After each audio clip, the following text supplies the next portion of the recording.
You are now listening to Feeding Off Each Other. Wow, this is freaking amazing. Technology. Yeah, you're good. Holy shit. You guys kind of know what you're doing, eh? Tilt it up slightly. Yeah, it's good. That's good. Perfect. Why do you say that? What do you mean? What did you just experience that made you think that we know what we're doing? Like a rotating head on this microphone. Our microphones move in. Someone has a physics degree. Nope. It's not us. What? I have a communications degree. What degree? Oh, I'm actually curious what degrees you have. That's it. 98. Like Windows 98? No, like Nick Lachey. 98 degrees. I'm done, guys. Sorry. I'll back You up. got me. PhD. Pretty huge. PDF. Pretty huge dick. All right. Yeah, nothing. Yourself? Political science. Oh, poli-sci. So relevant to my current life. Has it helped at all? I can say realist in bars late night sometimes. Realist? Like realist framework. If I'm like arguing with strangers. we don't know what that means. You're already smarter than me. Yeah. Yeah, should have got a degree. You could be the smartest person on the podcast right now. I just can say neoconservative. That's it. Bad? That's like Costs a like Matrix. 30 grand. It's like when Keanu Reeves has Yeah. certain opinions. Yeah. Anyway. Welcome back to Feeding Off Each Other, the weekly podcast where we feed off the talent, humor, knowledge, and awesome stories of our guests and each other. Say it with me. And Each other. Yeah. I'm Matt Dennison, joined as always by David Big Ski Guy Wiggins. Skied once in your life? Like probably like 50 times. That's pretty good. To 100. That's like on par with what Jason might have skied. Big ski guy Jason Lucas. Yeah, probably. You skied on the weekend? I did. Nice. Was it nice? Yes, and it was great. No, it was actually not that great. We've had a pretty bad winter here on the West Coast. How were the layers? I think probably pretty strong. Okay. Icy, right? Icy. Icy? Is that how skiers describe bad ski like day? stable. The layers are stable currently, Okay. but not super good base. How many layers did you wear? 4, because it's cold as heck right now here in Canada. On top or on bottom? 4 layers. You're wearing 4 bottoms on 4 tops on your bottoms. Oh God. Yeah, I'm wearing 4 top. I am a bottom top. Bottom. Oh, Excuse me? What are we talking about? Layers. Talk about skiing. I stopped listening for a second, then I started again. Guys, it's hard to talk about skiing. We're usually on the bike thing, you know? Yeah, it's like, how was the dirt? Was it tacky? Was it duffy, loamy? I don't know what these other terms for skiing are. Dave, is this how you feel when you do a podcast with bikers? Correct. Let's just get to the guest intro, shall we? I thought you guys were doing a setup with the layers thing. I was trying to, and they did not follow through on it. Perfect segue into our intro. Are we ready? You get to finally hear what we wrote for you. Hailing from Vancouver Island, today's guest is a self-described professional leisure athlete. You may recognize her from hilarious ski and mountain bike sketches online, or films such as Coach and Dream Job, or even her recent feature film that she wrote, directed, and starred in, Weak Layers. Gentle Chuthers, our guest today, takes the piss out of action sports harder than a bovine catheter, and we're lucky enough to get an hour to feed off her knowledge in comedy and comedy and filmmaking. Please welcome the original athlete, the always funny, always hot, Katie Burrell. Let's go, Brandon. That was pretty good. That's pretty good. I didn't have to fact check really anything, That's except good. for that I co-wrote the screenplay. Oh, Well, you don't have to say that, do you? But I mean, like, at this point, I'm just gonna... No, I'm kidding. shout out. Andrew Ladd, my co-writer. Shout out. Not the hockey player. I checked. Not the hockey player. Yeah. Ski racer, ex-ski racer, now father of 2, screenwriter. Good for him. Big day on the podcast, guys. First time we've ever had a real life movie star. I think you're gonna say woman. No, you might be the Real life girl. second, maybe third. I don't know. Haven't been counting. No, but real life movie star, guys. This is big. And It's true. Also, big day for you. You're on the Feeding Off Each Other podcast. The first time. It's huge for me. Yeah. I mean, I've been watching your guys' stuff forever. It's really fun to finally hang out. Yeah, it is. Because cool. we had a quick meet and greet in Revelstoke that one time. Yeah, that was random. But I can't remember right. what you guys were shooting out there. Oh, on the Ride Park tour. Yeah. We That's were on what a it tour. was. What was the name of that restaurant? Chubby Oh, Funsters. yeah. Chubby Yes. Funsters. Yeah. Which is the funniest name I've ever heard of a restaurant. It kind of feels sometimes like we're like a rival, like girl gang and boy gang of like bike content. And then we like meet and we're like, are we going to have a duel in the streets or are we going to become like best friends? And I don't know yet. This is kind of our hour, I guess, where we figure it out. Yeah, I guess so. Have you ever had to fight another content creator? Not yet, but Have you wanted to? yeah, probably. My kind of like resting nature is kind of like I want to duke it out. I don't know. It's like my love language to like roast people and like kind of give them shit. So if I like you, I might want to fight as well. It's But it's out of confusing. love. Yeah, kind of. Or just like argue. I like to argue. I like to like give each other. I like a roast. I like a good Okay. roast, you know? So if we're not throwing hands by the end of the day, it didn't go very well. Kinda. So Colleen, who I work with constantly, is like, if she's not making fun of you, it's not a good sign. Like, because I kind of give everybody that I really like shit. Have you been roasting any of these newscasters you've encountered on your press tour? Giving them Not shit? to their faces. No, not really. In private, in the green 5 rooms. minutes after I an was Uber. pretty shook this morning though, doing Gloria Makarenko's show. No way, Gloria Makarenko. Yeah, like Now you're talking. Canadian icon, What? legend, What do you mean who? This is not the first time when she's come up on Dave, the podcast. get off your phone. You Order can't- of Canada, I'm looking her up. like super babe, and just the coolest woman. Oh, yeah. But then she called me a snow influencer, and we're on live radio, and I wasn't about to be like, okay, boomer, you know what I mean? Or like, and then I was like, brand wise, is snow influencer really what I'm going for? I hope not. I called you a real life movie star, okay? I prefer that, even though I would say like lowercase m, lowercase s, but you know, Yeah. You gotta like whisper it. indie film. Ooh, darling. lead. You like that? I don't know if I'm a darling yet. No? Yeah, I Well. think you have to be like way fear to be a darling. I don't know. I feel like I'm more of a brute than a darling. Indie film brute. Kind of checks out. Yeah, that's nice. That's nice. That's nice. Gloria Makarenko, what was the setup? You're sitting across from her? Are you looking? Was she there in person? She was, yep, In Vancouver? in Vancouver. Oh, I thought she was Toronto. She stepped in for Stephen Quinn this morning. I don't know where Mr. Quinn was at, but yeah, I walked in. The guys went through security. Guys set me up. I sat down in the recording studio, and there was a camera on me, a camera on her, and because they're live streaming it now, because the kids on TikTok have, you know, Really? forced CBC to step it up.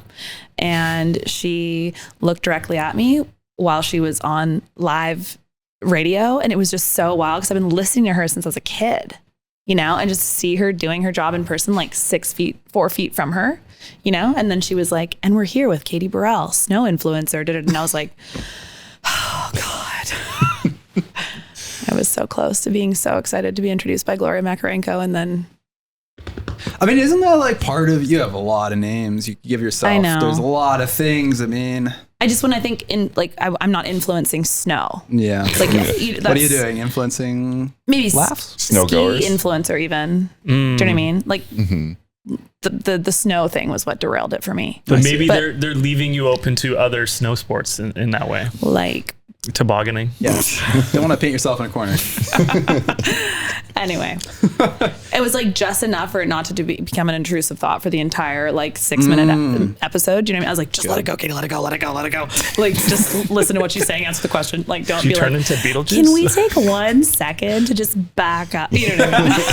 Oh, I should have. Would have went viral. Would have been Yeah, good yeah. press. Yeah. That Bad should be press your- is good press. That should be your move from now on. Be more confrontational and Right. introduce. Yeah, this could be the starting point. Yeah. Give a shit. I mean, the title thing is interesting in general because I was actually just having this conversation recently where I'm like, influencer is such a blanket term, and it's like a helpful term because it effectively means like you create content online that people subscribe to, but there's so many other pieces of influencing that are important to what I feel like I'm doing, which is like, and I don't want to sound self-aggrandizing, but like cultural influencing. Do you know what I mean? Like, it's like an ethos that I'm trying to influence, or it's like a way of living or a way of being or a feeling good about something, kind of an ethos versus, I'm selling stuff. And all of the brands that I work with, I'm adamant in the early like pitching process and back and forth creative concepting process where I'm like, look, I'm really not going to sit here or put out content that's just going to like sell stuff for you, because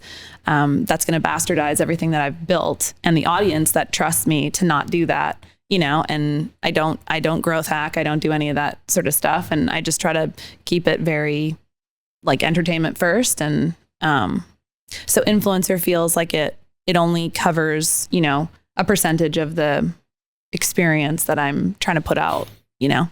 Yeah, I feel like we've been making our films for 14, 15 years now. And I feel like we're kind of, for the most part, doing the same thing we've always done, just making funny films. But for those first 6-7 years, no one called us influencers. It didn't exist yet. But didn't exist. Now, you know, people see our stuff for the first time and they just kind of put the label on it. And it's kind of greasy to me. It sounds like influencing people to buy products, not influencing, like you said, like ethos or an idea or, you know, whatever. Yeah, culture. Yeah. Culture, yeah. It's a bit of a pejorative term at this point.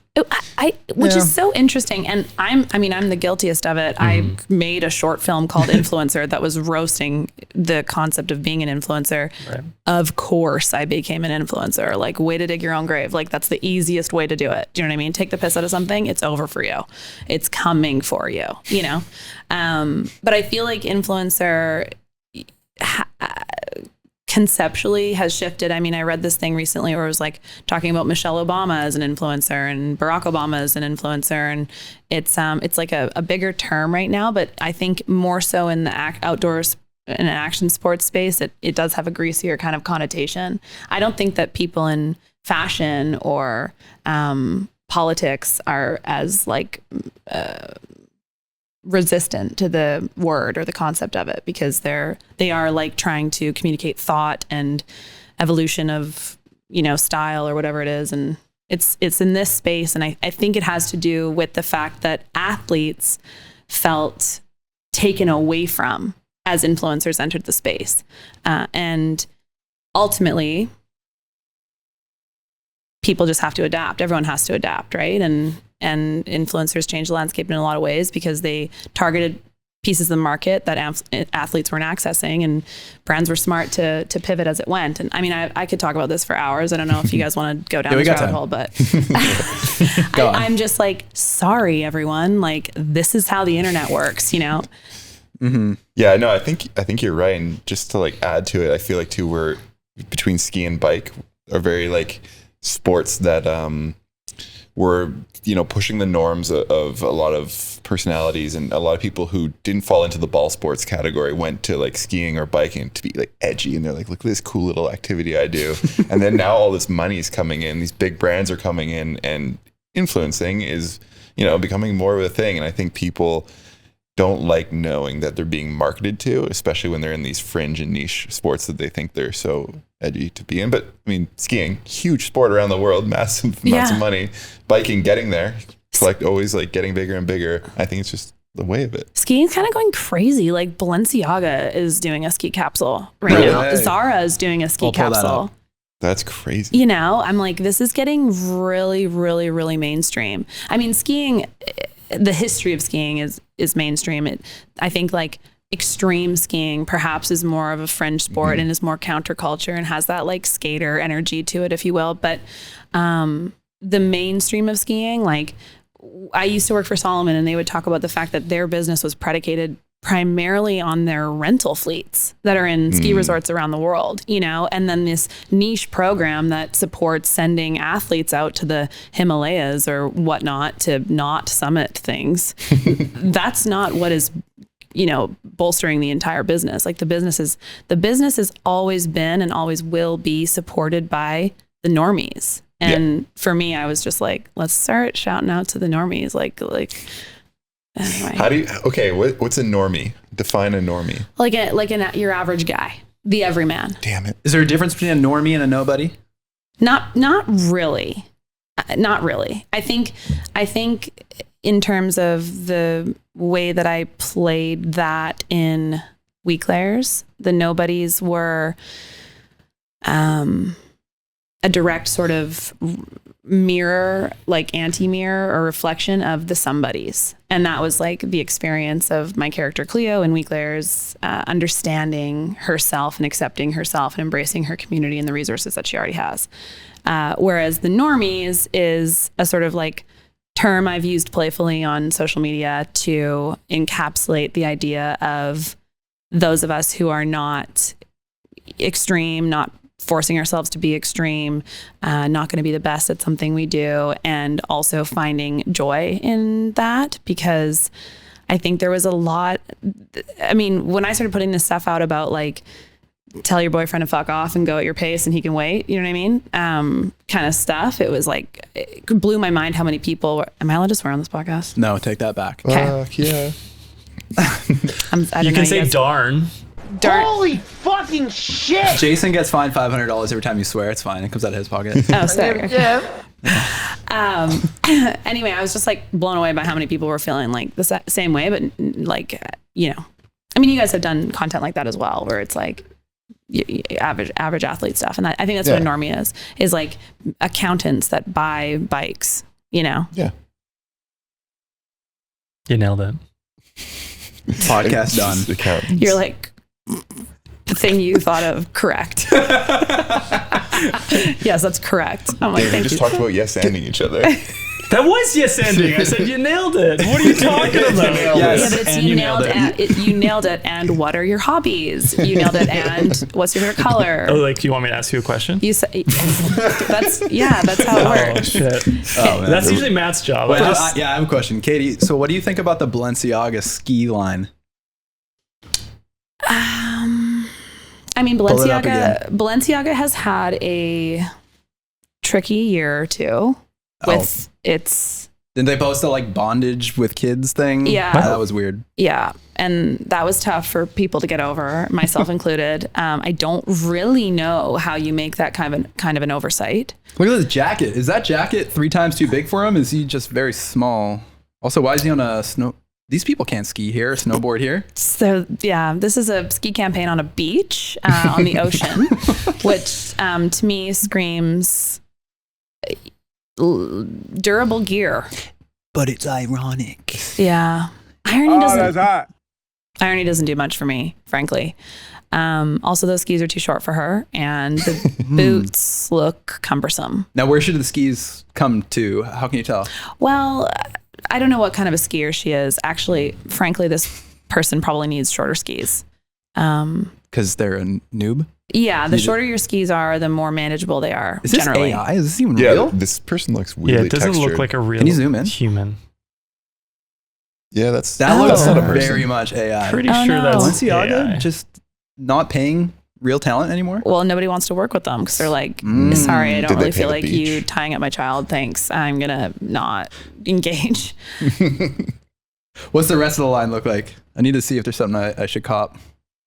Okay, the horrifying thing puffies. though is like that looks like a 1996 like Adidas puffy, but it's probably $3,500. Right. Yeah, nothing. And I special don't know about what this material would be. Also, it's giving New Balance. I don't. Are you Baby seeing hair. that? Yeah, or 3M.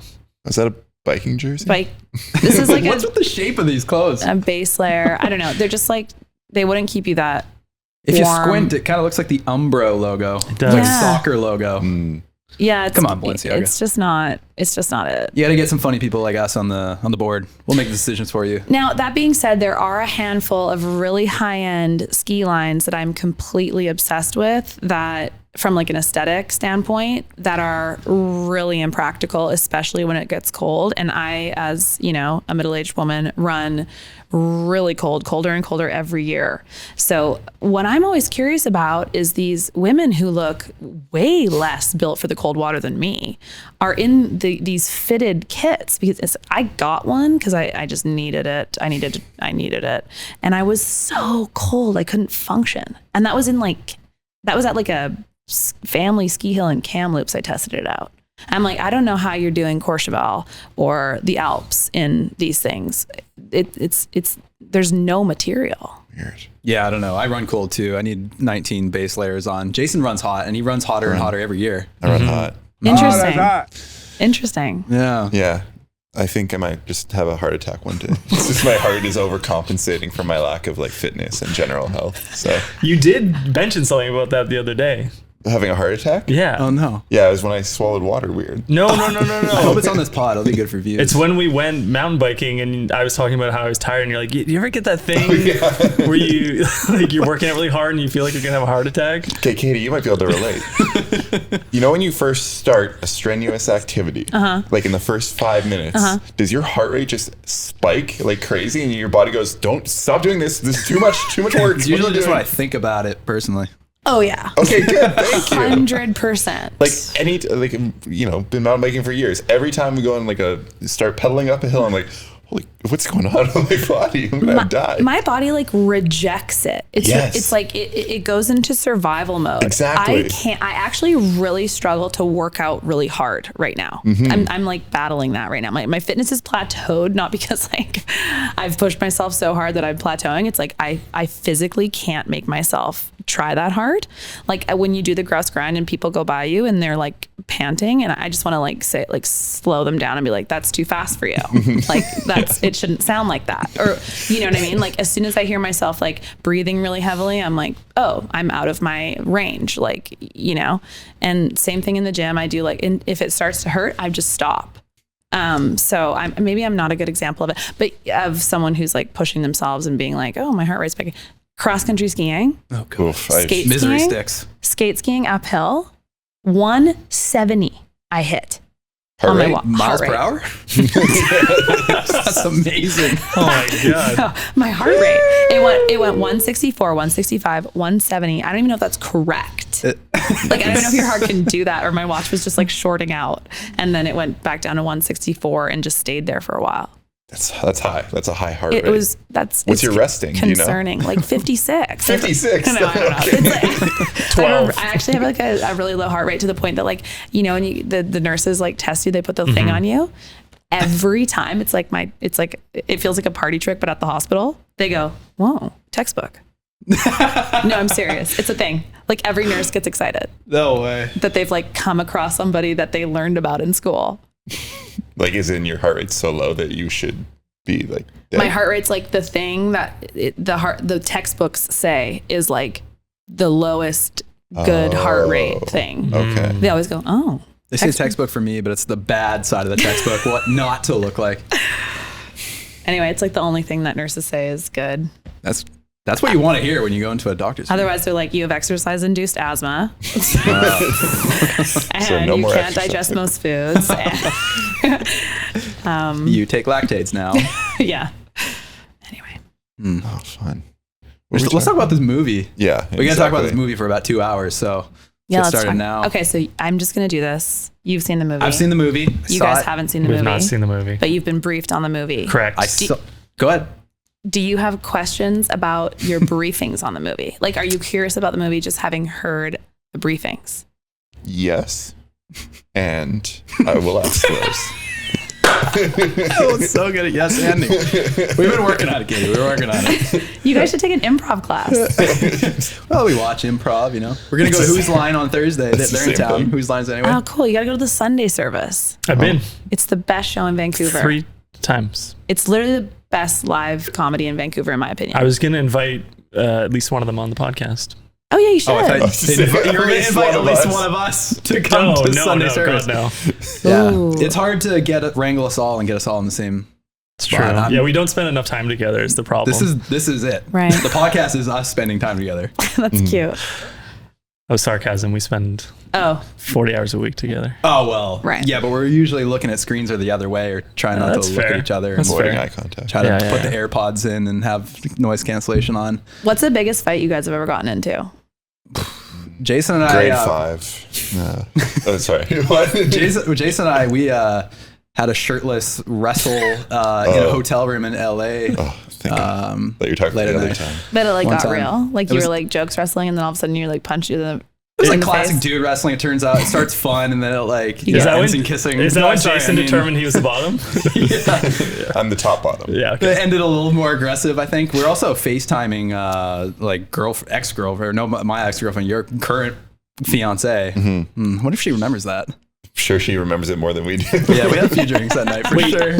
you were FaceTiming and then you started wrestling? Yeah. How does that work? Dude, I don't know. I have no idea. How do you mean? How does it work? Yeah. You connect to Wi-Fi. You dial the number. You're holding your phone. Like, you set it up on a nice. Oh yeah, of surface. course. Leaned What up a on the stupid, TV. what a stupid question. Like just one of those. That's usually one of those things that boyfriends think their girlfriends will think is attractive at that time in the night and a number of drinks. And they're like, look, babe, I'm going to kick Cody's ass. And you're like, Strong I am. I'm going to hang up before I want to break up with you more. Have you ever been in like a fist fight? Like a Yeah, battle? unfortunately, I have punched someone in the face. Oh, sick. And I don't have any recollection of it, but I was 15 or 16, and unfortunately discovered gin, like, alcohol. And, or I shouldn't say I unfortunately discovered alcohol, because I do enjoy alcohol and I don't have a problem with it. But at the time, it was new to me, I didn't understand it. So we thought we should play a game called sit down, drink as much of this 2/6 of gin as possible with no other liquid, and then stand up and see what happens. And my friends and I drank, three 15-year-old girls drank a 2/6 of gin in the span of I want to say 20 minutes. Sick. Smash cut. I'm flossing some guy's teeth in the shower. Smash cut. I'm outside in a dumpster. Smash cut. I'm being dragged up the stairs by some girl. I didn't want her to drag me up the stairs. I turned around, I just clock her in the face, and she went, fuck this, and just dropped me. And then I apparently rolled down the stairs. And this story doesn't come up that often. This is your next movie, I think. Yeah, it's a good scene. It all takes place in one night. Yeah. And then I woke up sitting upright in a chair. Thankfully, we knew that much. And then I had to fly from Calgary to Vancouver Island to go home. And I threw up so many times in the Calgary airport that it was starting to be concerning. And they have these, I'll never forget it, they have these garbage cans that have these lids, and so you had to insert your head sideways, and then anyway, it was kind of dark. And then I got home, and my family friend drove me home, and I was with my other two girlfriends. We'd gone on a ski trip, and then my mom didn't make me go to school on Monday, which I thought was very gracious of her, because she should have grounded me, but instead she was like, so you probably don't want a hangover again, hey? And I didn't drink gin for 15 years after that. Wow. But she didn't make me go to school on the Monday, and everyone at school thought I had alcohol poisoning. The rumor went around. And then I got to school on the Tuesday, and everyone kind of thought I was kind of badass. You still had tape from the IV on your arm. The story had circulated that I had drank, which was cool in high school if you drank. And then I had also punched a girl in the face. And no, I guess my friends were gracious enough not to tell this part about me, going backwards, somersaulting down the stairs. That's kind of cool too, though. I think I heard this story on Gloria Makarenko's program. Yeah. Yeah, I've just had energy all day. Let it out. I was it's really important in the space to support women and get them into, really have these kind of conversations around the underdog experience of the woman in the outdoor industry. And I'm on your podcast. I'm I punched this chick in the face. Fall on the stairs. I'm fucking sick. Both equally important. Super important. It's all formative. It's all, It is. Anyway, gin is still not really my drink of choice. Should we talk about the movie? Oh, yeah. God damn it. Wait, what was the question? The question was, do you have questions? Yeah, no, the question, I think we should, we're so deep in the podcast now, but by your definition, what is weak layers, and not just the elevator pitch? What is it coming from your perspective, and who's it for? Now, the movie did start with a definition, and I know what a weak layer is now. It's what I thought it was. I know by definition, a weak layer is a weak layer in the snow. It's it causes the avalanches. It's unstable, probably. Wow. Is it on top? Is it the top layer of snow? Is it the middle? Does it depend? It's within the snowpack. Okay. You know what? I was talking about layer of snowpack in LA, and fuck me, was I speaking with confidence in LA. I was like, all right, everybody, huddle up. I'm gonna teach you bronzed up folks about weak layers. I would never talk with that kind of confidence in Revelstoke or Vancouver, or to your assumed audience that are probably, if they're engineers, let's be real. Yes, thank you for assuming such. Who know things about snow science anyway. Yeah, the Chuthers know things. But weak layers are the part parts of the snowpack where the facets don't settle properly, and then when the snow falls on top of it, it's what causes the fractures, and then that's where it slides from. So there was a metaphor there where it was like under load or under pressure, we all have a weak layer in ourselves, either an insecurity, a self-limiting belief, self-doubt, whatever it is, thing about us that when under pressure or under load will ultimately crack and be the thing that triggers us into a sort of either like downward spiral or outrageous kind of life circumstance, and off it goes. That was the like setup or idea or metaphor for weak layers within humans and the egoic experience of oneself, I suppose. That's how I talked on Gloria Macarenko's show. That's deep. Nice. That's so deep. That's She a was deep like, layer. fuck, you're smart. Anyway. And she was like, hey, Macarenko. We'll be right back. So for me, weak layers, I mean, I will say I have worked in the ski industry off and on in different spaces for like, you know, a few years, and I'm pretty cooked on a lot of it. You know, I don't really want to play their game. You know, I don't want to make funny, silly, goofy mood reels of me being like, LOL, I'm skiing with my girlfriends and this is so cute. And these skis are also 179 and under 600 foot. And you know what I mean? Ask me in the comments. Like, it's just not my vibe.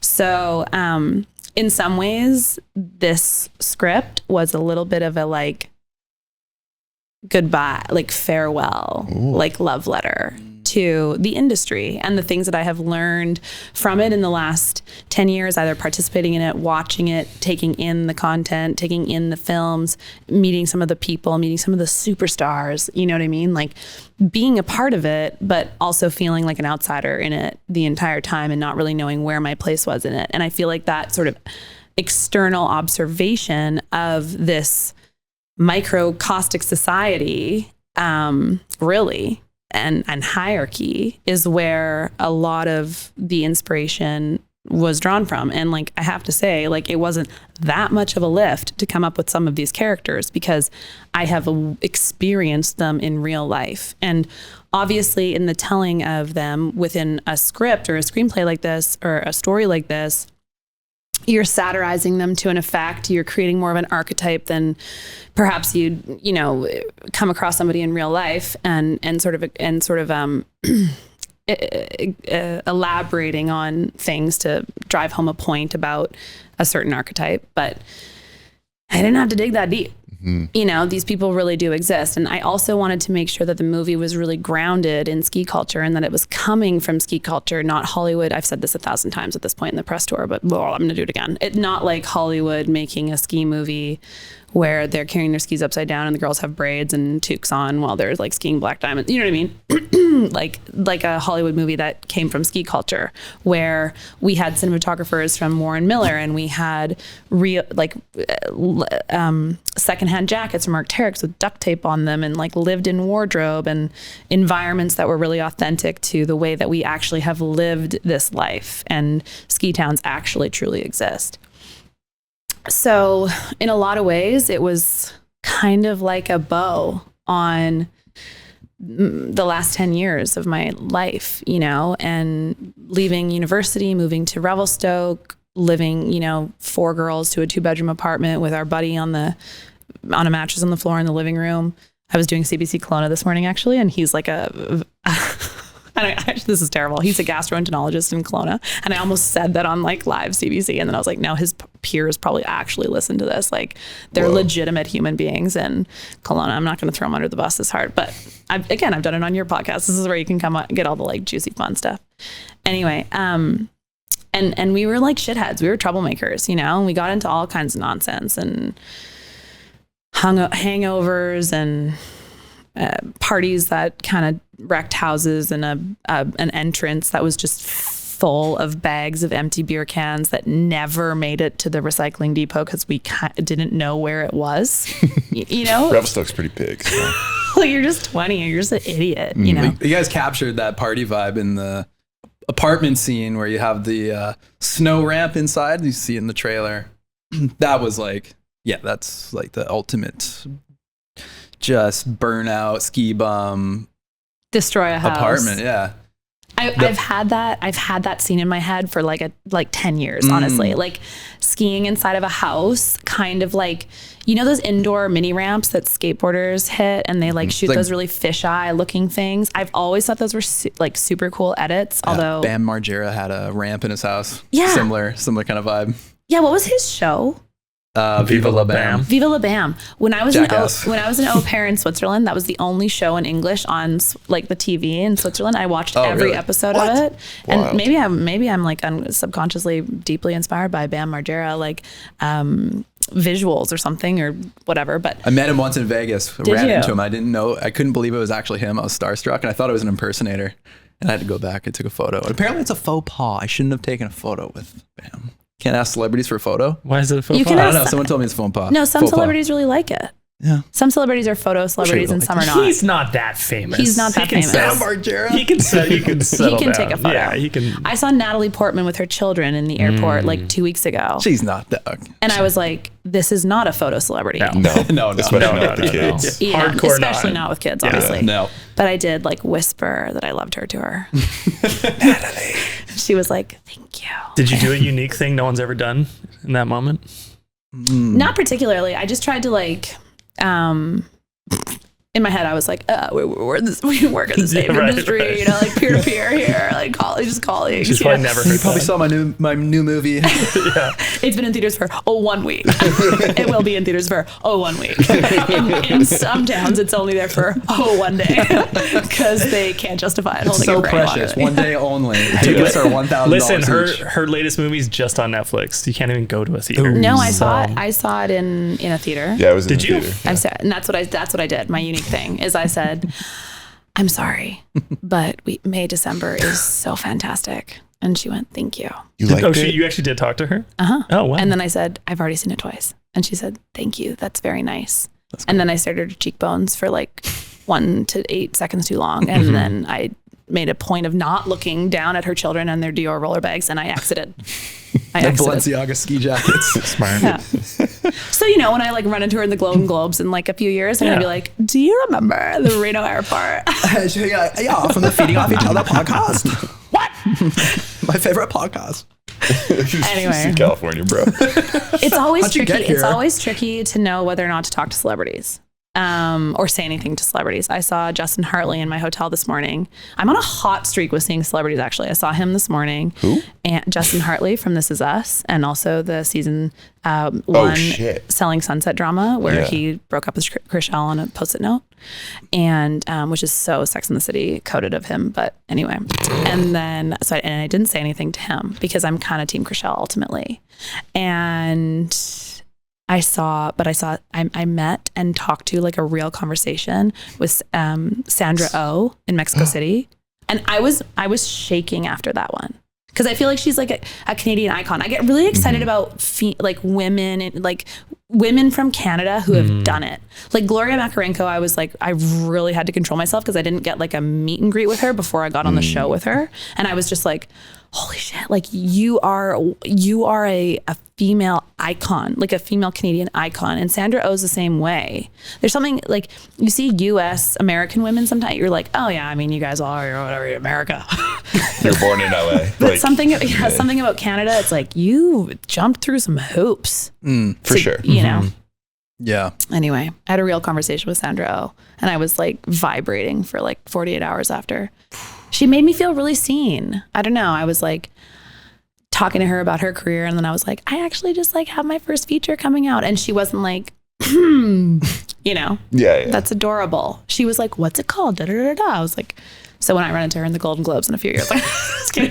Follow up on No, but that you could conversation. actually have that conversation with her. Yeah. Because you know. Yeah, we you- have like you a laid that foundation. We have like a rapport. You Yeah. know, the Mexico City bakery. That strong foundation. Anyway, You don't have a weak layer. You got a strong foundation. yeah, totally. I wanted to ask you a question about the title, Weak Layers, because we're interested in making a movie. We've been talking a lot about it, and actually a lot of things you say about like how you came about your concept. It's like mirror of conversations we've had like in this studio.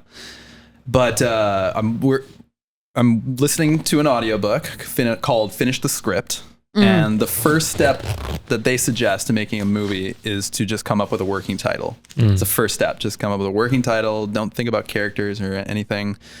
You can change it down the road. I'm wondering if Weak Layers was your working title, and if you came up with that early on. It was my working title. And right before we went to production, I said, do you guys want to change the working title to the producers? Because it's super niche. And they were like, we actually love how niche it is. And if mainstream has to go Google what a Weak Layers is, like, great, like some active listening involved in the title, you know? I will say, I think more so, to elaborate on what your audiobook is saying, is it's actually about not being precious with anything you do. Yeah. And anything you put down on paper. Nothing is final until it's literally like shipped as a DCP to a fucking, you know what I mean? Like nothing is final until it's playing on a theater screen. What's a DCP? DCP. DCP? I don't know. It's a file? thing that people say that do technical things. PDF? No. DCP? What the heck is this? Don't worry, you guys will learn about it when you see the movie. See, we're just little babies in the film world. Okay, but we don't meet celebrities and talk glory yet. But point is it's like data collection. And you really have to treat it with like a scientific, or at least I try to treat it with like a very scientific or experimental approach. So all the content you have put out, it's actually like, it's not personal if something doesn't perform. You're just collecting data. If something performs really well, like look at it analytically. Like, what was it about this that landed for people? What am I doing? What do we do differently here? What do we do the same here? You know, how is it that people are connecting into this? What's really resonating for people? And then take those data points and like put them into the work, into the longer form work. And I think ultimately it's about really not feeling shame in your process, and really not feeling embarrassed in your process, and just being like, yeah, this is constantly evolving. I mean, we were rewriting on set. And I mean, I can't talk with a ton of experience or confidence because I've done one movie and it was an indie, and the set is obviously run a little bit differently on an indie than it is on a studio movie, because so many of those jobs are being done by, like, multiple jobs are being done by one person. So we didn't have, like, you know, the massive chain of command that you might on a studio film, for example. So I don't want to say take my advice all the way to the grave. But I think in terms of just artistic process, it's like everything is open palm. It's got to just move through. And you don't have to, like, your V1 to your V25, you never have to feel a certain way about yourself in that process. And that's actually part of the work, as they say. You know, it's like the self in process. And I don't know, for me, it's also like, I heard this thing the other day, like everything should be like a page out of your diary. And I think getting really personal is really challenging in some of this stuff, like how you're writing and how you're sharing and how you're like laying yourself down in a way. And that's actually what people want to see, you know? And that's what people really connect to in theaters, when you feel like you're eavesdropping on a real conversation, or you're reading someone's mind, or you're feeling their innermost secrets. Like, that's what we're interested in as people, because we're all having these parallel experiences and trying to pretend a lot of the time like we're not. And so I think that's the power of film. And then in the process of creating those films is like, it's actually our job as the creator to be the most vulnerable in the process of it, you know? Yeah, you got to take risks. The book suggests you just, at all costs, finish the script no matter what. And if you can make it through the first draft and actually start a second, you've already made it past 97% of other people. They never even try to revise their first draft. So, you know. Yeah, drafts are really powerful things. And I would say the first draft is the most important piece of the entire process, because it'll blow your mind or it's blown my mind, like to have a V1, and then it's like it's literally like taking a living room and pulling, like, of an old shitty house and pulling all the furniture out, and it's like the first coat of paint, right? And then you're like, holy shit, I see this living space. And now I don't want to stop working on this living space until I have a golden retriever and 4 kids and a freaking Christmas tree with presents underneath it. Like I can't stop. I just have to finish this. Like, and the V1 is like the framework I feel for. Now, sometimes you're cleaning your house and you don't know when to stop. You're still tired. You're going. You feel like you're just moving things for the sake of moving them around. How did you know when to stop? I mean, in part, we were resources, budget, your imagination is one thing, and then what can actually come off the page and onto the screen is a totally other thing. And so it's the not being precious, and the finished work is better than perfect work kind of approach. So it wasn't necessarily like knowing when to stop. It was like knowing when you have to stop, I guess. And for me, like, I think I have a pretty good relationship with the fuck it, ship it concept, like I have a rule like within my team where we're not allowed to say it's good enough or it's fine. Like you can't say that. This is my favorite word. One of our biggest shoots ever, it became a joke on set when we would all yell "good enough" after like the sickest shots we've ever got. That's a really good bit. I like that bit. But ours was more so because we would be like, it's fine, like let's just move on. And then I was like, let's like reevaluate our relationship with how we're saying it's fine. And like, because really what's happening when you're saying it's fine is you're actually identifying a problem, and you actually need to go deeper into that problem because there's a solve there that's going to give you a better product. So if something was coming up as it's fine, I was like, ugh, you know what I mean? Like let's reverse because there's something incorrect here. And then I don't know. I think it's like pick your battles and just get something out. It's kind of hard to be the director when everybody's looking at you like, do we move on? And you're going through a bit of an emotional thing. You're trying to make a decision. Do we keep pushing? Everybody's tired out here. You could probably get something better, and everybody's just looking your way. And you genuinely think it's good enough to move on, and you kind of have to put on an act and say, no, it's great. I love it. And you say, it almost sounds like disingenuous sometimes. There's a little bit of an accent. Yeah, but being a director and being a leader is like, it's not just always about that one shot. Sometimes it's about your team and morale and weather and people's temperatures and where everybody's at for the next day, and it's like being able to hold the vision of the bigger project and putting people into positions where they can just go excel, and your work is like easier because you have really good people around you. So, and they trust you that you'll take care of them, and all that sort of stuff. I feel like I had a crash course in that working on this movie. It was like, okay, like we don't have time to get really obsessive over these shots, but Quentin Tarantino has this thing where he goes, we'll do it again because we love making movies. And I mean, he has unlimited resources and he can make Leonardo DiCaprio do things over and over and over until it's like beyond perfect. And then he'll use like the second take because actually something weird happened in it that makes it more interesting in the edit,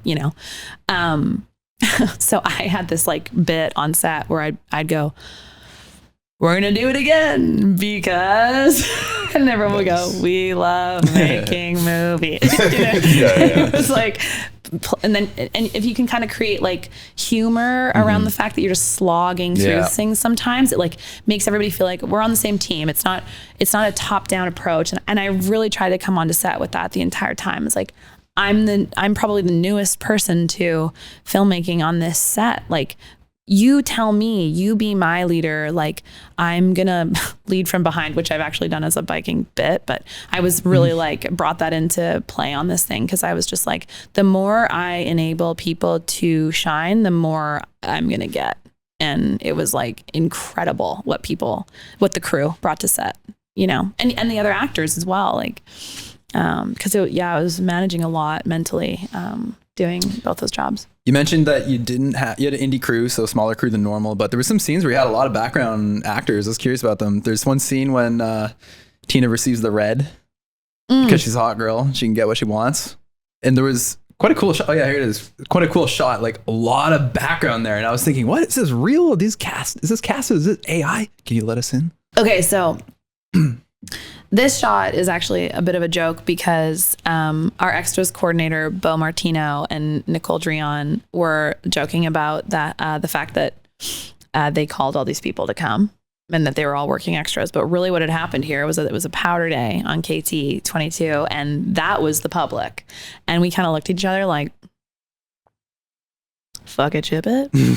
And we just shot it with them in the background. And it is a really cool looking shot. Beautiful shot. But that's the public. That's awesome. There's not a single person looking at the camera. They were really cool about it. Tahoe was really cool about this movie.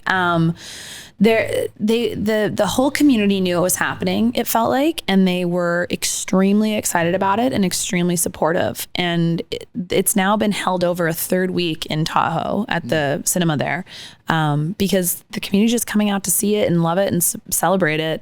And I don't know, I was blown away by the way that the town rallied around the shooting of this thing. Like, we had extras come out and dance on repeat and silence, and they were so excited about it. A lot of party scenes. Did you have friends? Did you get any friends in the film, or are these mostly people who are just volunteered?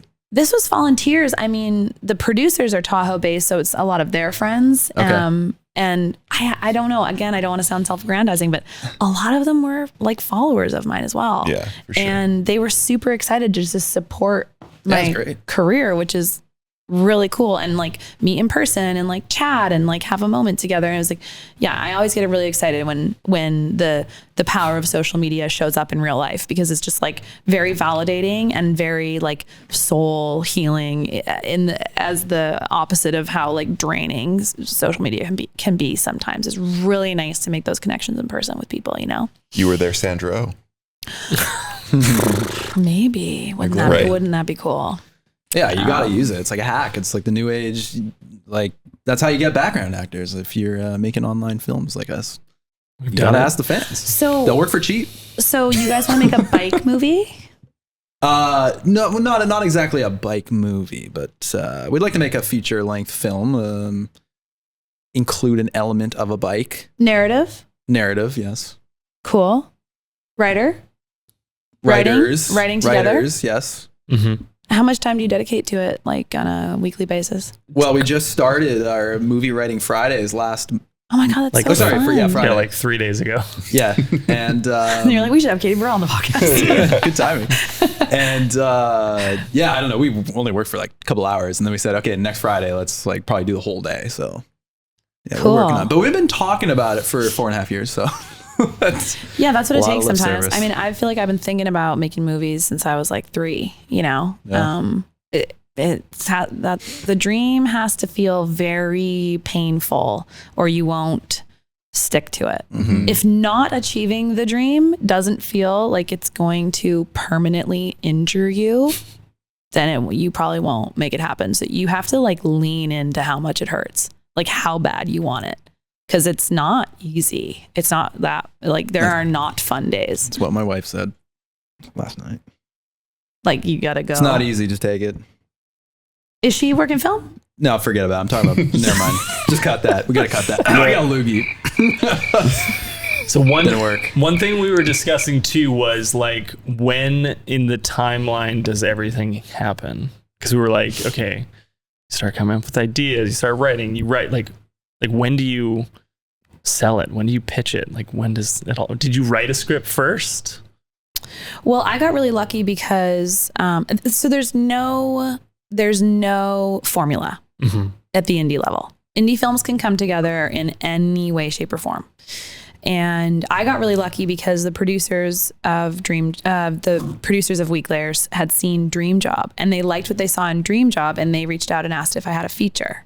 And I went to work immediately on a feature after I told them that, yes, I did have a feature. Of course. And it was quarantine. It was March 2020, so I had a bit of time. And then the way that we approached it, I don't think they'll have a problem with me saying this, was after they were like, they had other writers pitching, and after they saw my pitch, which they liked the most, they decided to move forward on a pay-to-play scenario wherein I wrote the first draft. If they liked, I wrote the outline. If they liked the outline, they would engage a first draft and I would get paid for the outline. And then if they liked the first draft, they would engage a second draft and they would pay for the first draft. You know what I mean? So it was this pay-to-play scenario, which is common. The other option was that I could have written it on spec, wherein I would have owned it entirely. But I felt like if I wrote it on spec and then they read it and they didn't love it, I would have spent like 4 to 6 months writing something that they had no like skin in the game on, you know, or a horse in the race. I don't know. I'm always scared that expressions are problematic now, and I don't know. I haven't done my research, but horses are very, yikes. Apologies if the horse community is upset. Anyway, and so I went with pay to play because I figured that they would give notes and they would be involved and it worked. Because the other thing that happened was after they read my first draft, they were like, you know what? She's not a professional screenwriter. We can tell by the way that she's tackled final draft. You did it in Comic Sans. But God bless her for trying. You know, it was a mega fake it till you make it moment. Because I had done courses at UCLA in the attempt to do a master's in screenwriting, but I hadn't finished it. But when they were like, can you screenwrite? I was like, yeah, I went to UCLA and screenwriting. And they were like, okay, we're going to fact check this later on, which Jared did after like the overnight. What is it? Just like the storytelling wasn't good enough? I'm doing too many details. Or like literally like the format of... It was the format. Okay. So they loved the characters. They loved the dialogue. They loved the humor. They could tell I could hold the vision. They saw the whole story, but there are these elements of films that are sort of elemental to it being a successful movie. Plot is one, and like arc is another of characters, and acts, like act 1, act 2, act 3, which maybe your audiobook has already told you, and I'm just repeating information at this point. Not quite. You're not at the arcs, not at the acts chapter. Not quite, no. And so premises, characters. He's still at the table of contents. They brought Andrew Ladd in because they were invested at this point. And Andrew is really who helped me turn it into a script. Now, because of this pay-to-play scenario and because of this dream job and because of this seeing me, and they already had this idea of where they wanted to make a ski comedy and resurrect the genre, and they were already pitching. They had a plan. It was like, in some ways, I was a hired gun, right, to execute on this plan they already had. And so that's how that came together. Now, in the case of my next movie, there's a couple of different approaches that I'll take. On the smaller budget one that we're looking at right now, like what we'll do is we will put together a lookbook and a budget, and we'll try to attach stars via my manager and agents or like names. And then once it's sort of packaged like that, you can take it to financiers, or you can take it to studios, or you can take it to production companies, and then you can have 2 production companies come together as a co-pro, and then they can both invest, and it's sort of like less of investment for each of those companies, so they can they don't have to put as much in, you know. I had a meeting at the Whistler Film Fest. I took a meeting. There's like these 30-minute one-to-ones that you can sign up for as a filmmaker, and I got one with a woman at Elevation Pictures, and I asked her, like, what does it take to move the needle as like a no-name writer director in terms of like knocking on the Elevation Pictures door? And she said, a lookbook, a budget, and a star. And so really, more so what I recommend to you guys is get your script and then get an agent or get a manager. And because your manager is really about, like, their job is really to introduce you to people and make connections. Because I don't know who you guys would, I don't know, maybe you know a star, but the thing with stars and looking back on Weeklayers, like the way it's popping is actually sort of surprising with the fact that we don't have any like big names, quote unquote, you know. But if we had like big names, maybe we would be doing a longer box office run or a longer theatrical, or theatrical would have been easier to turn, or maybe festivals would have been easier to get into. I think ultimately there's an audience for the movie, so we're getting lucky in that sense. But the next movie I do, I really want to make sure I have some stars, you know, or a star, because they like turn it, and that's the industry. That's what Hollywood wants. They want, it's ultimately a business. They want a guaranteed ROI. So you guarantee an ROI if like Chalamet is on your movie, right? and just thinking about it as like intellectual property and stocks and who you're in and how you're packaging things to create a portfolio, an investment portfolio ultimately that you're going to put out into the world and hope turns a profit. So it's script and then it's packaging that script. And it sounds and feels daunting.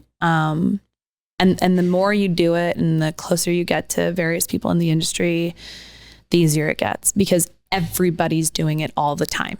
And you put together these packages and then it doesn't go anywhere and you repackage it and blah, blah, blah. So I don't know. I mean, that's how I'm going to approach the next couple of things that I'm working on right now. And then having conversations with managers and agents where they're like, oh, like our other client is doing this and like you guys should team up on this. And maybe that if you guys team up, then this person would be interested. And, you know, it's a lot of that. It's a lot of that, which I personally enjoy. You know, I think it's fun and exciting because I love working with people. Like as soon as you guys were like, we're making a movie, I'm like, okay, so I have an idea. I actually do have a bike movie idea. Weeklers 2? No. Damn it. Tweak. 3? Tweaklers. Do you want me to tell you? No, save it for off there. It might be really good. Yeah, what or if we could it's just good? bleep this for, is it a good idea or a bad idea? I don't know. Weak but idea? I think it'd be a really cool story to tell. I want to make a movie about a blonde biker, no name, blonde biker. Is it who you? tries to... You think I'm a blonde? No, I don't Martin know. Soderstrom. Yeah, like, are we A supposed blonde female biker Oh, okay. who tries to get into the hardest biking competition in the world and is rejected over and over and over and then is allowed in. Anyway. This is the idea? That's we gotta bleep it. Yeah, you're going to bleep it. Oh, I thought you were saving it. Sorry, we gotta bleep That's the that. premise. No, Yeah. I Just think bleep the last 40 seconds. Yeah, Casey Brown's story of trying to get into Rampage. And then having like the reader romance and then it disintegrates and all that shit. Former guest. Former guest. Also, she said that someone was trying to buy her story rights. That's a different story. That's her. Oh, that's not Her okay. I thought growing maybe up. it was you. No. Yeah, that's- different story. That's her like family story. Growing up in New Zealand. Yeah. Anyway, can we bleep that? Yeah, just bleep like the last 30 minutes or so. Great. Solid bars From and my tone. bomb here, Okay, just bleep that. where were we? How long did you shoot for? We had 23 days of actual production, and then we had an arm car camera day, so 24. And then second unit was operating peripherally, capturing like ski action. Any miserable weather days? Because you're shooting outside a lot at the resort. That is a nightmare. In winter, jeez. We actually got, like, as much as I remember being cold a lot of the time, we got so freaking lucky with weather because we shot that thing in November and December and it looks like the dead of winter in California, and going back there this year for the premiere, I'm like, oh my God, it looks like freaking March there right now. Mm-hmm. So we got so lucky. I mean, Tahoe had a record year last year and the movie gives you this really deep winter kind of feeling that I think if it didn't have that, it wouldn't feel as much like a ski movie. I have said this before. I really do feel like there are people upstairs like working the magic there because you're not a like spiritual or religious person until you are like making your first feature and you're praying to God that maybe it does something for your career or moves the needle in some way in your life. And like, you buy your art department buys $15,000 worth of snow blankets and drives them up from LA. And then they just sit in a truck because it like snows at night. And then you need it to be sunny and clear the next day. And it just is. And then the next day you need it to be exactly the same color of sky for continuity. It just is. And then the next day you need snow on these areas. Otherwise you have to blanket it and it just snows and then stops. You're like, this is fucking like, to me, I was just like, this movie's meant to be. This movie needs to exist. I don't know. Whenever I'm like universe, but I'm like universe. You know what I mean? On this one anyway, with the weather, it was like kind of freaky. Yeah. But we've all been on both sides. Like when it's bad on a project where the weather's not cooperating, I assume. Oh yeah, for sure. And that sucks. Yeah. Again, the cold thing is really bad. And I was really worried about the actors getting cold because when you're cold, you're so distracted. Yeah. And some skin suits, costumes in the film too. I was wondering about that. The one scene that almost body bagged us was walking across the parking lot with wet hair after the pool in the robes. Oh. I Yeah. won't write a scene like that again. That was like a walk of shame. Would you classify that as? It was like, actually, the walk of shame, that was bad too, because I lose my jacket at the bar, which was actually an improv bit. And then we shot it without, and we liked it. So we shot it without it.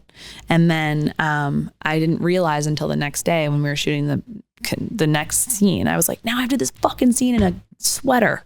And it was so cold. It was like -15. There was another walk of shame as well when you woke up in a gentleman's bedroom and had to sneak out. That's the one I'm talking about. That's the one you were talking about. Yeah, I'm in a Okay. sweater. Yeah. I see. And then I had to run out to the van, and you're doing like 6-7 takes and God bless like Chris and Cree, our PAs, like holding my coat and bringing me hot water in a cup. I was like, how am I supposed to function in the real world after we wrap? Like, I'm just gonna have to know where my own coat is when I am cold. And it was a real recalibrating. We talked about this on the last pod or something.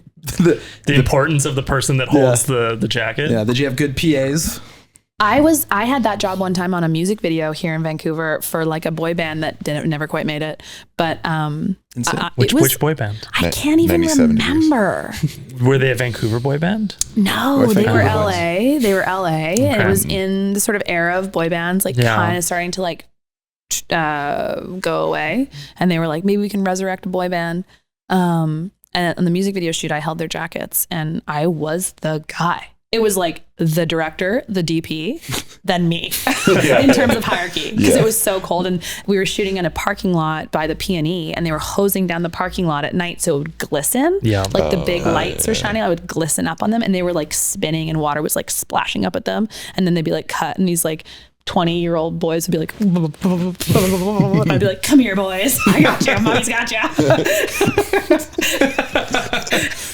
Has anyone told you that your like alter ego kind of is kind of like Beetlejuice? I just watched Beetlejuice first time. Like- I get that reference. Like when you I watch movies. Like when you go into a second voice, it's kind of got this like, "Hey, mama." Like it's got. I don't think she liked that. I don't think she liked that one bit. Not was like- aesthetically. I was Not like- Fight energy we aesthetically. wanted. I was waiting for you to... She's gonna throw hands. This is I was perfect. waiting for you to be like Dakota Johnson with like the bangs are giving Dakota Johnson. Or like Julie, the mom from the OC. No, that's- and then you're like Beetlejuice. I'm like, Gloria didn't say that today on there. Dave's gonna think about that all night now. cool. No. I'm a so influencer that I mean, kind of... Beetlejuice is hilarious. As a character. No. You know what? Let's give him double the down floor. on it. Dig yourself out, sir. I'm saying you go from this. I'm just gonna deadpan the camera while you... This indie film Play sad music. darling, this Dakota Johnson doppelganger, and then you shift on a dime to this exciting character. Keeps us on our toes. Yeah. Tippy toes. You know what, actually, I did have a compliment one time that someone said, you have a lively face. Not a lovely face, a lively face. And they said, actually, I think having a lively face is more attractive than a lovely face. And I was it's the last like, part. interesting. Because you just can't take your eyes off of it. So you never know what's going to happen. I don't know. Anyway, I was like, cool, thank you. Lovely faces, like maybe they don't move as much, Mr. And Bean in a had world a lively of- face. It's all face acting. Oh, It's true. Beloved man. Jim Carrey. I love Mr. Bean. I love Rowan Atkinson. I grew up on Mr. Bean and Wallace and Gromit. I'm gonna like find myself later tonight, like trying to fall asleep and just watching Beetlejuice videos, like picking apart my face. And No, it's not a visual thing. This is for the audio listener. I'm just okay. Come on, give Dave the credit. The no, crickets. it's cool. I got the It's cool. crickets. It's cool. It's cool. It's fine. Dave! It's fine. It's good for me. You guys were like, Character building. you guys were like, you're so smart. Like, tell us how to do our careers. Like, what? Real You have life so much movie star. information. Beetlejuice. So, Just to ground you a little bit, because you're on a press I tour. know, right you now. called me a movie star. Yeah, I'm on a press Gloria's tour. Gloria gassing you Macarenko. up. Exactly. Yeah, so we got to keep it real. here Feels on the good to feed. get back to the bike community, yeah, Call exactly. Sandra Oh. She'll give you a good pep talk. Yeah. Sandio. Okay, next question. We wrote like a 50 million questions for you. Maybe we just like bang through a few quick ones here. Oh, that sounds fun. Okay, wait. What time is it? We are 2 minutes from when we said we would let her go. Oh boy, I think we're cutting 30 minutes out, right? I would That's say fine. my heart out is 6:30. Oh, yeah. Oh geez, yeah. Okay. Quick questions then. Shittiest job you've worked? Sheet metal. Wow, really? Yeah, I was a sheet metal worker in between the summers of university. That was pretty bad. Holy shit! But I did love it at the same time. I loved the guys I worked with so much. So I think there's actually a worse one though, and it was flagging. You ever flagged? Like guy road who raises flagging? the flag in the morning. No. like road Like road road crew. flagging. Yeah. Oh wow, Yeah. is that bad? I didn't work it, but I know the people. And now You know were a about it. flagger? For like Or a is it weekend. flaggist? I don't think you can say that anymore. A flaggist. You say flaggist? I said flaggist. For like a weekend, and then I just didn't fit in with the Tracys that brought me doubles and yelled Yeah, at me exactly. for standing in the middle of the road, even though that was my job. All right, next question. Which ski town does the best après? Did I say that right? You did good. Oh my God, it's Tahoe. Really? The chamois in Tahoe sells the most Budweiser in North America. Like, what a stat. That's incredible. Wow. Let's go, Brandon.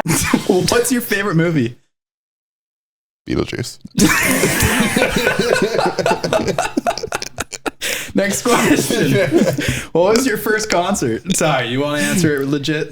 What's No. your first movie? What's your favorite movie? I don't actually think I have a favorite movie. Okay, fair enough. But maybe The Little Rascals. Nice. That's a good answer. Do not look up what Alfalfa's doing these days. God, I don't want to know. What was your first concert? Do you remember? Fred Penner. I walked Oh, it. sick. Yeah, it's my mom's like favorite story. I She love got me Fred front Penner. row tickets to Fred Penner, and he started playing his first song, and I was sitting there front row, and he started playing. I just stood up and walked out, and then she had to get up and walk out after me. So I wasn't into it. Speaking of concerts, not to brag, but I have floor seats for Taylor Swift in December, and I am losing my mind. You might For see here? this guy, Jason Lucas. I you sold sell all them? mine. Oh, you did? You Yeah. sold yours? I sold my tickets. What markup did you get? Too much. Oh we my can't say God, no. you Yeah. bastard. So Yeah. annoyed. Jason's a I'm- scalper. No I one's scalper. undercut all I'm the not other into scalpers. this. I'm not into this because I'm like a Swiftie purist, and I'm like, you're taking advantage of her and the art that she's creating for the world. Okay, Yeah. next question. I think we can all agree. Next question is, do you have an inner monologue? Oh, it's crippling. Yeah, I like really have body image issues.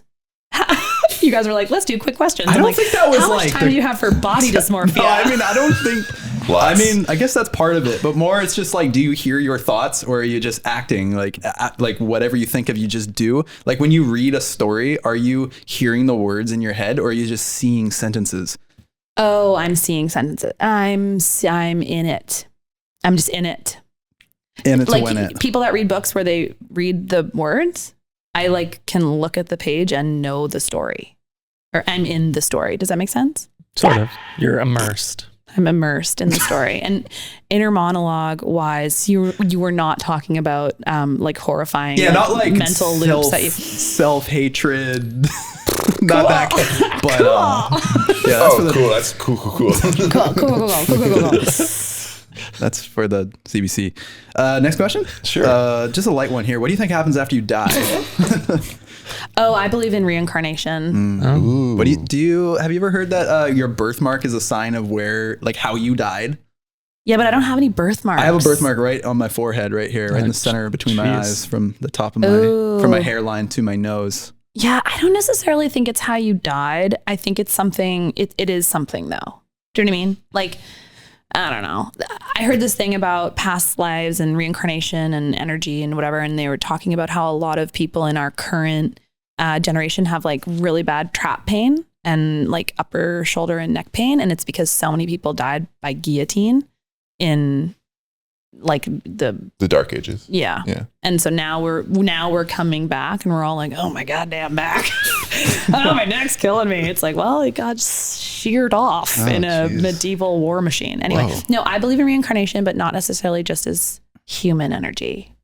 So like you can be reincarnated as like a It's like bird or Yeah, Extreme. animal energy and then back into human. But the thing for me is I'm just like this is too big of a conversation. But I'm just like, you can't just die. Mm. There's gotta be more. Yeah. But where were you before? Where was I before? Yeah. I've been busy. In a guillotine? Wait, what were you saying? I In a said, guillotine? We're all in guillotines? We're all getting our heads chopped off? In previous lives? Did I get that right? No, I don't think so. okay, this is going to maybe sound, but this is bad. I don't know if this is going to make people hate me or not. I love luxury. I love It's great. luxury, except for the Balenciaga stuff. All right, fair I don't even know if I'd call that. I wouldn't call that luxury. I love luxury. Okay. And my family, we're comfortable. We're middle class, upper middle class. But they don't have a desire for like the nicest hotel room, the fanciest car, the most beautiful jewelry. And I do. I'm really drawn to it. And when I was in London at Christmas this year, I was walking through like St. James area, and I was like, I was a fucking member of the royal family. Like I'm serious. I know it sounds unhinged, but I was like, looking in these shops, and I was like, I need this stuff. Like to the point I felt it on this like deep part of myself where I was like, I belong surrounded by jewels, luxury, wealth. And I don't have that in my current life. Like I live in a trailer park in Revelstoke, you know what I mean? And it bothers me. And whenever I'm with and around affluence or wealth or luxury or comforts, I feel more creative. I feel more calm. I feel more taken care of. I feel more like alive. I feel smarter. I'm like, I personally think that there was a past life where I really was in that, and I was thriving in that space, and then it was taken away from me. And now in this life, I'm seeking it. Yeah, I don't know. Interesting. We should do a day of writing in like the crappiest coffee shop we can find, see how it goes, and then go to the nicest, see which one we're more productive at. This is a whole thing. This is a whole thing. Yeah. And I have a coach, and we talk about it because she talks about like the astrological elements of it as well. This is really when people are going to start like not taking me seriously anymore. They're turning it off. But whatever. Fuck yeah. Fuck them. If you didn't lose me at Beetlejuice, you'll lose me at fucking energy. You know what I mean? I'm rich, bitch! Anyway. All right, next question. You say cars, luxury. What kind of cars do you think we drive? Each of us. Tacomas. No offense. There's a Tacoma. There's one Tacoma. You guys scream Tacomas. Just kidding. Next. And Dave? Yeah, can you? No, you're like you're Subaru. No. Forester. No. But you're close enough. What is Like it? it's a station wagon though, right? No, I have like a very small SUV. Okay. Sounds like a station wagon to me. It's not like long and skinny, you know. What is it? It's a Honda HR-V. Okay. I'm 6 degrees from a Tacoma. Tundra. No, 6 degrees the other way, maybe. You're not an F-150 guy, are you? No, 4Runner. Oh, okay. 4Skinner. Next, we should just go into our game, I think. Yeah, I could ask questions I'm for having 7 fun. years. I'm having fun. Are you guys having fun? Okay, I got one more question for You you. know what? I will say men don't really ask questions. So this is kind of like novel for me. Like just ask questions by men. Are you kidding me?